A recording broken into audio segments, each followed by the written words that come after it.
Good morning all, welcome to the video tutorial. So today we are going to learn about OLED, Organic Light Emitting Diode. നമുക്ക് OLED അറിയാവുന്ന ഒരു കാര്യമാണ് അല്ലേ. OLED എന്ന് പറഞ്ഞാൽ നമുക്കറിയാം നമ്മുടെ സ്മാർട്ട് ഫോണുകൾ, സ്മാർട്ട് ടി വികൾ, സ്മാർട്ട് വാച്ചുകൾ, നമ്മുടെ കമ്പ്യൂട്ടർ സിസ്റ്റം, ഇതിലൊക്കെ നമ്മൾ റീസെൻ്റായിട്ട് അല്ലെങ്കിൽ കുറച്ച് വർഷങ്ങളായിട്ട് യൂസ് ചെയ്യുന്നത് OLED ഡിസ്പ്ലേകളാണ്. ഏറ്റവും സിമ്പിളായിട്ടുള്ള എക്സാമ്പിൾ നമ്മുടെ കയ്യിലുള്ള സ്മാർട്ട് ഫോണുകളിൽ തന്നെ അല്ലേ. ആദ്യമൊക്കെ നമ്മൾ യൂസ് ചെയ്തിരുന്ന LED ആയിരുന്നു, ലൈറ്റ് എമിറ്റിംഗ് ഡയോഡ്സുകളായിരുന്നു. ആ ലൈറ്റ് എമിറ്റിംഗ് ഡയോഡ്സിനെ റീപ്ലേസ് ചെയ്തിട്ടാണ് കുറച്ചുകൂടി അഡ്വാൻസ്ഡ് ആയിട്ടുള്ള ടെക്നിക്കോട് കൂടി OLED വരുന്നത്. എന്താണ് മേജറായിട്ടുള്ള ഡിഫറൻസ് എന്ന് വെച്ച് കഴിഞ്ഞാൽ ഒരൊറ്റ ഡിഫറൻസേ ഉള്ളൂ. LED എന്ന് പറയുന്നതിന് നമ്മൾ OLED ആയിട്ട് കമ്പയർ ചെയ്യുമ്പോൾ ഇവിടെ ഒരു ഓർഗാനിക് ലെയേഴ്സ് വരുന്നു എന്ന് മാത്രമേ ഉള്ളൂ. ഇവിടുത്തെ കോമ്പണൻസുകൾക്കിടയിൽ ഓർഗാനിക് ലെയേഴ്സ് വരുന്നു, അല്ലെങ്കിൽ ആനോഡിനും കാഥോഡിനും ഇടയിൽ ഓർഗാനിക് ലെയേഴ്സ് വരുന്നു. അത് മാത്രമേ ഒരു ഡിഫറൻസ് ഉള്ളൂ. അങ്ങനെ ഓർഗാനിക് ലെയേഴ്സ്, ഒരു particular kind of organic compounds നമ്മൾ അതിലോട്ട് കൊടുത്തിട്ടാണ് നമ്മൾ OLED ഡെവലപ്പ് ചെയ്തെടുത്തിട്ടുള്ളത്. അപ്പോൾ ആ ഒരു ഓർഗാനിക് ലെയേഴ്സ് കൊണ്ടാണ് നമ്മളിതിന് ഓർഗാനിക് ലൈറ്റ് എമിറ്റിംഗ് ഡയോഡ്സ് എന്ന് പറയുന്നത്. ആൻഡ് അതുകൊണ്ട് തന്നെ ഇതൊരു മൾട്ടി ലെയർ സ്ട്രക്ചറായിട്ടാണ് ഉണ്ടാവുക. ഈ ഓർഗാനിക് ലെയേഴ്സ് എന്ന് പറഞ്ഞ പോലെ ഒരുപാട് ലെയേഴ്സുകൾ ഉണ്ടാവും ആനോഡിനും കാഥോഡിനും ഇൻ ബിറ്റ്വീൻ. അങ്ങനെയാണ് ഇതിൻ്റെ ഒരു മൾട്ടി ലെയർ സ്ട്രക്ചർ കിട്ടുന്നത്. ഇപ്പം ആദ്യം നമ്മൾ പഠിക്കാൻ പോകുന്നത് ഇതിൻ്റെ കൺസ്ട്രക്ഷൻ, അല്ലെങ്കിൽ എങ്ങനെയാണ് ഇതിൻ്റെ ഒരു സെൽ ഡയഗ്രം എന്ന് പറയാൻ പറ്റില്ല, ഇതിൻ്റെ എങ്ങനെയാണ് ഇത് റെപ്രസെൻറ്റ് ചെയ്യുന്നത് നമുക്ക് നോക്കാം. അപ്പോൾ ഞാനിവിടെ മൾട്ടി ലെയർ ആയതുകൊണ്ട് കുറച്ച് ലെയേഴ്സുകൾ ഇവിടെ കാണിച്ചിട്ടുണ്ട്. നമുക്ക് ഓരോന്ന് എന്താണെന്ന് നോക്കാം. അപ്പോൾ ആദ്യം ഞാനിവിടെ ഒരു 1 2 3 4 4 ബ്ലോക്കുകളോളം വരച്ചിട്ടുണ്ട്. ആൻഡ് ഇവിടെ നമ്മൾ ഏറ്റവും ടോപ്പിൽ കാണുന്നതാണ് കാഥോഡ്.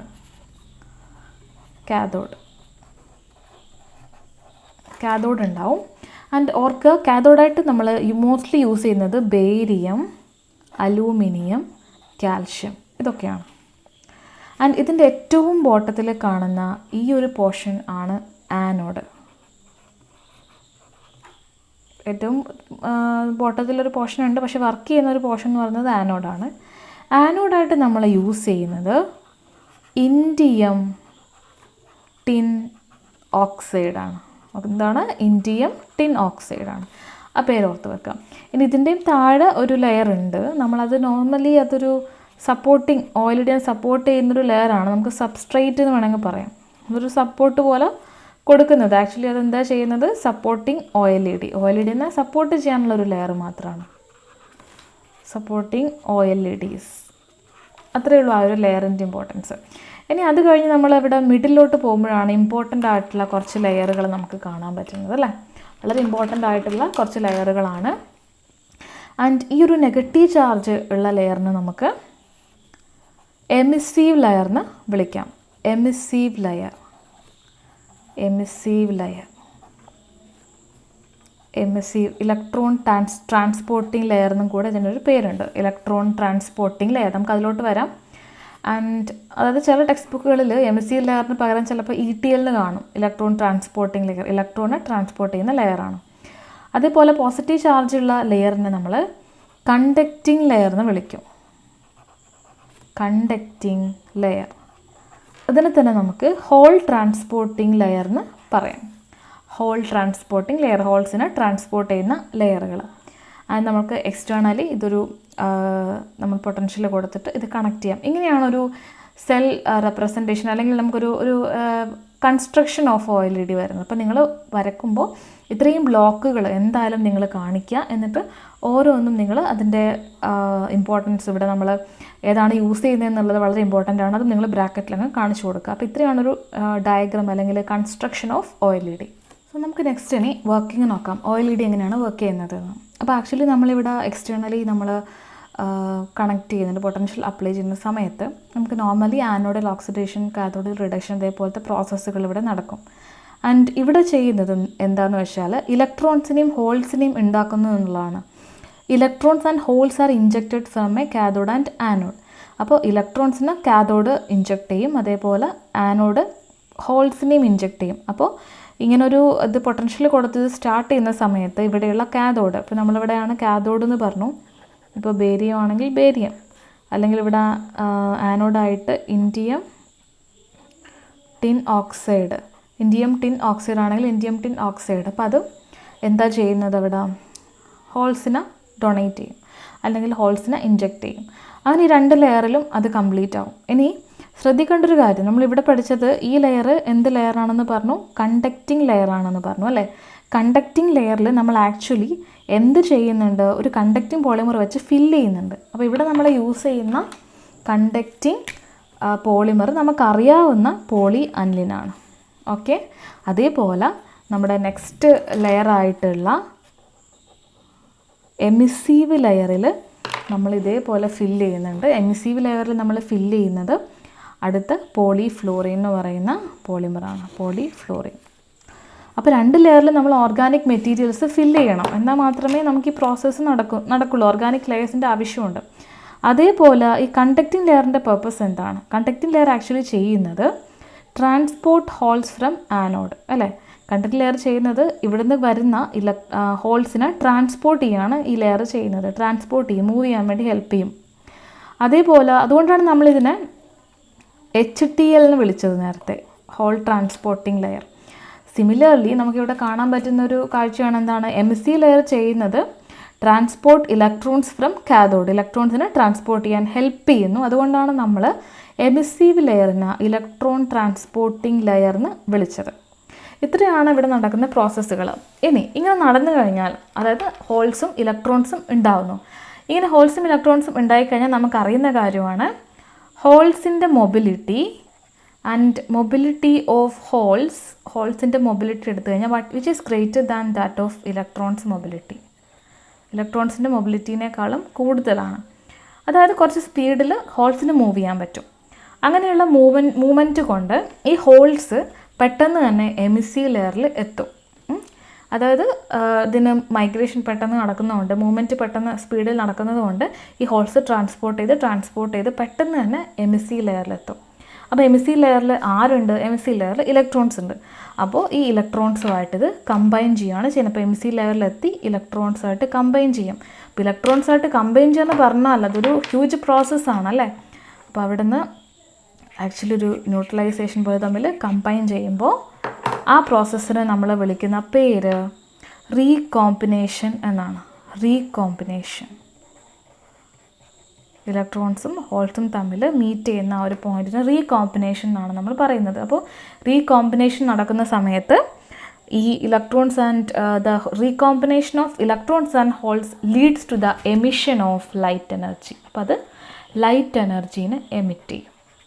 അങ്ങനെയാണ് OLED വർക്ക് ചെയ്യുന്നത്. ഡയറക്റ്റ് ബാക്ക് ലൈറ്റ് ഒന്നും ഇല്ല, ഡയറക്റ്റ് എനർജീനെ റിലീസ് ചെയ്യുന്ന എനർജി പ്രൊഡക്ഷനാണ് OLEDയിൽ നമ്മൾ പറയുന്നത്. അപ്പോൾ ഇങ്ങനെയാണ് ആ ഡയറക്റ്റ് എനർജി ഉണ്ടാകുന്നത്, ലൈറ്റ് എനർജി ഉണ്ടാകുന്നത്. ഈ ഒരു റീകോമ്പിനേഷൻ എന്ന് പറയുന്ന പ്രോസസ്സ് നടന്നിട്ട് എന്ന് നമ്മൾ ആലോചിക്കുക. റീകോമ്പിനേഷൻ ഈ പ്രോസസ്സ് അത് തമ്മിൽ കമ്പൈൻ ചെയ്യുന്ന ഈ പ്രോസസ്സാണ്, ഈ ഹ്യൂജ് പ്രോസസ്സാണ് അല്ലേ? ഈ ഒരു പ്രോസസ്സിനെയാണ് നമ്മൾ ആക്ച്വലി എന്ത് പറയുന്നത്? ഈ ഒരു ഹ്യൂജ് പ്രോസസ്സിനെയാണ് നമ്മൾ റീകോമ്പിനേഷൻ എന്ന് പറയുന്നത്.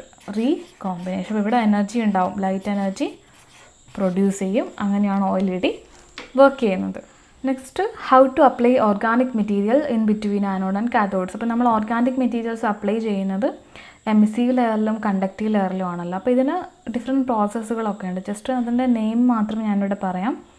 ഒന്ന്, നമുക്ക് ഓർഗാനിക് ഫേസ് ഡെപ്പോസിഷൻ വഴി ഈ ഓർഗാനിക് മെറ്റീരിയൽസ് അല്ലെങ്കിൽ കണ്ടക്റ്റിംഗ് പോളിമേഴ്സ് അപ്ലൈ ചെയ്യാം. അല്ലെങ്കിൽ വാക്വം ഡെപ്പോസിഷൻ, അതേപോലെ ഇങ്ക് ജെറ്റ് പ്രിൻറ്റിങ്. ഇതൊക്കെ എന്ന് പറഞ്ഞാൽ നമ്മൾ രണ്ട് ആനോഡും കാഥോഡിൻ്റെയും ഇടയിൽ നമ്മൾ OLEDൻ്റെ സ്ട്രക്ചർ എടുക്കുമ്പോൾ ആനോഡിൻ്റെയും കാഥോഡിൻ്റെയും ഇടയിലുള്ള ഈ ഒരു സ്പേസിലാണല്ലോ ഈ 2 ലെയർ ഉള്ളത്. അപ്പോൾ ഇവിടെ അപ്ലൈ ചെയ്യുന്ന മെത്തേഡുകളാണ് പറഞ്ഞിട്ടുള്ളത്. ഓർഗാനിക് ലെയേഴ്സിനെ എങ്ങനെ അപ്ലൈ ചെയ്യും. അപ്പോൾ നമ്മൾ എക്സ്ട്രാ എഫേർട്ട് എടുത്തിട്ടാണ് അത് അപ്ലൈ ചെയ്യുന്നത്. ഓക്കെ. പിന്നെ അടുത്തൊരു കാര്യം, എമിസീവ് ലെയറിൻ്റെ മെറ്റീരിയലിനെ ബേസ് ചെയ്തിട്ട് നമുക്ക് ഡിഫറെൻറ്റ് കളർ വേരിയേഷൻ OLEDയിൽ പോസിബിളാണ്. അപ്പോൾ പല ടൈപ്പ് ഓർഗാനിക് മെറ്റീരിയലും പല രീതിയിലുള്ള കളർ പ്രൊഡക്ഷനാണ് നമുക്ക് തരുന്നത്. അത് ബിക്കോസ് നമ്മൾ എമിസീവ് മെറ്റീരിയൽ അല്ലെങ്കിൽ എമിസീവ് ലെയറിലാണ് നമ്മുടെ റീകോമ്പിനേഷൻ പ്രോസസ്സ് നടക്കുന്നത്. അപ്പോൾ അതുകൊണ്ട് തന്നെ ആ റീകോമ്പിനേഷൻ പ്രോസസ്സ് നടന്ന് ലൈറ്റ് എനർജി പുറത്തേക്ക് വരുന്നത് എമിസീവ് ലെയറിൽ വെച്ചിട്ടാണ്. സോ അതുകൊണ്ട് എമിസീവ് ലെയർ നമ്മൾ ഡിഫറെൻറ്റ് വേരിയേഷനിലെ ഡിഫറെൻറ്റ് കണ്ടക്റ്റിംഗ് പോളിമേഴ്സ്, അതേപോലെ ഡിഫറെൻറ്റ് പോളിമേഴ്സ് യൂസ് ചെയ്ത് കഴിഞ്ഞാൽ നമുക്കതിനനുസരിച്ച് ഡിഫറെൻറ്റ് കളേഴ്സ് കിട്ടും. അതുപോലെ ലൈറ്റിൻ്റെ ഇൻറ്റൻസിറ്റി കൺട്രോൾ ചെയ്യാനും ഒക്കെ നമുക്ക് എമിസീവ് ലെയറാണ് നമ്മൾ മെയിനായിട്ട് യൂസ് ചെയ്യുന്നത്. നെക്സ്റ്റ് അഡ്വാൻറ്റേജസ് ആണ് OLEDൻ്റെ. ഒരുപാട് അഡ്വാൻറ്റേജസുകൾ OLEDക്ക് ഉണ്ട്. കുറച്ച് കാര്യങ്ങൾ മാത്രമേ ഞാനിവിടെ പറയുന്നുള്ളൂ.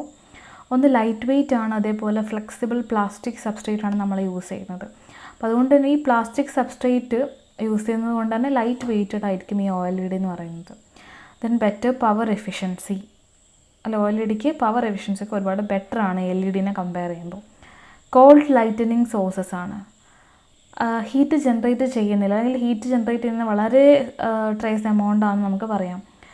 നോട്ട് ജനറേറ്റ് എക്സസീവ് ഹീറ്റ് എന്നാണ് നമുക്ക് വേണമെങ്കിൽ പറയാം. അപ്പോൾ ഹീറ്റ് ജനറേഷൻ വളരെ കുറവാണ്. പിന്നെ ഡിസഡ്വാൻറ്റേജസും OLEDക്ക് ഉണ്ട്. ഇപ്പോൾ ഡിസഡ്വാൻറ്റേജസ് നമ്മൾ കൺസിഡർ ചെയ്യുമ്പോൾ ഡിസഡ്വാൻറ്റേജസും നമുക്കിതേപോലെ പറയാം. ഡിസഡ്വാൻറ്റേജസ് പറയുമ്പോൾ സെയിം ഒരു ഇതിൽ പറയുവാണെങ്കിൽ ലൈഫ് സ്പാൻ കുറവാണ്, ലോ ലൈഫ് സ്പാൻ ആണ്. ലൈഫ് സ്പാൻ വളരെ കുറവാണ്. വാട്ടർ ഡാമേജ് അത് ഇൻസ്റ്റൻ്റായിട്ട് എഫക്റ്റ് ചെയ്യും. വാട്ടർ ഡാമേജ് ഒരു ഡിസഡ്വാൻറ്റേജ് ആണ്, അല്ലേ? നമുക്കറിയാമല്ലോ, നമ്മുടെ സ്മാർട്ട് ഫോണുകളൊക്കെ വാട്ടർ വന്നു കഴിഞ്ഞാൽ വാട്ടർ പ്രൂഫുകളുണ്ട്, എന്നാലും വാട്ടർ ഒരു പ്രശ്നമാണ് മിക്ക സ്മാർട്ട് ഫോണുകൾക്ക്. അപ്പോൾ വാട്ടർ ക്യാൻ ഡാമേജ് ഇൻസ്റ്റൻ്റ്ലി എന്ന് നമുക്ക് പറയാം. നെക്സ്റ്റ് ഉള്ളത് ആപ്ലിക്കേഷൻസ് ആണ്. OLEDൻ്റെ ആപ്ലിക്കേഷൻസ്, ഇതും ഞാൻ ഇതിൻ്റെ കൂടെ തന്നെ പറയുകയാണ്, കാരണം നമുക്കിത് അറിയുന്നതാണല്ലേ. OLEDൻ്റെ ആപ്ലിക്കേഷൻസ് ഓർത്ത് വെക്കാൻ വളരെ സിമ്പിളാണ്, നമുക്കറിയുന്ന കാര്യങ്ങളാണ്. എന്തൊക്കെയാണ്? OLED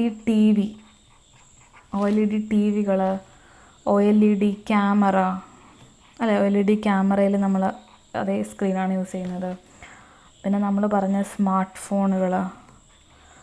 ഫോണുകൾ നമ്മൾ OLED ആണ് യൂസ് ചെയ്യുന്നത്. സ്മാർട്ട്